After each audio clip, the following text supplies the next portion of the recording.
Ma'am நீங்கள் வீட்டில் வந்து நிறைய தாட்டி கேக் செஞ்சு பார்த்துருக்குறீங்க, கேக் ஜெல்லெல்லாம் போட்டு. இங்கே வந்து செய்யும்போது உங்களுக்கு என்ன ஃபீல் ஆச்சு? இங்கே வந்து நீங்கள் வந்து ரொம்ப ஆர்கானிக்காக சொல்லித்தராங்க. பேக்கிங் சோடா, பேக்கிங் பவுடர்லாம் போடாமல் கேக் வந்து இவ்வளோ சாஃப்டாக வரும்னு நான் நம்பவே இல்லை ஃபஸ்ட் டைமு.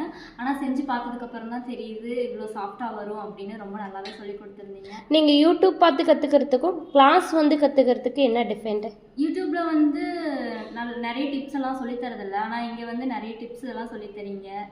யூடியூப் பார்த்து பண்ணும்போது நிறைய ஃப்ளாப் ஆகிறதுக்கு நிறையவே சான்சஸ் இருக்குது. இங்கே வந்து நம்ம தெரிஞ்சுக்கிட்டு பண்ணுறதுனால கொஞ்சம் லோவாக இருக்குது. அப்புறம் எல்லாமே வந்து ஹேண்ட் ப்ராக்டிஸ் அப்படிங்கிறதுனால கொஞ்சம் தெரிஞ்சுக்கிறதுக்கான வாய்ப்புகள் அதிகமாக. மேம் உங்கள் டைமிங்க்கு வந்தீங்களா இல்லை நாங்கள் சொன்ன டைமிங்க்கு வந்தீங்களா? நான் வந்து நிறைய அகாடமியில் விசாரித்தேன். டைமிங் வந்து அவங்க சொன்னாங்க. எனக்கு வந்து பேபி இருக்குது, அதை விட்டுட்டு வர முடியாது. அந்த அவங்க சொல்கிற டைமிங்க்கு போயிட்டு வந்திருந்தா எனக்கு கண்டிப்பாக 1 மந்த் 2 மந்த் ஆயிருக்கும்.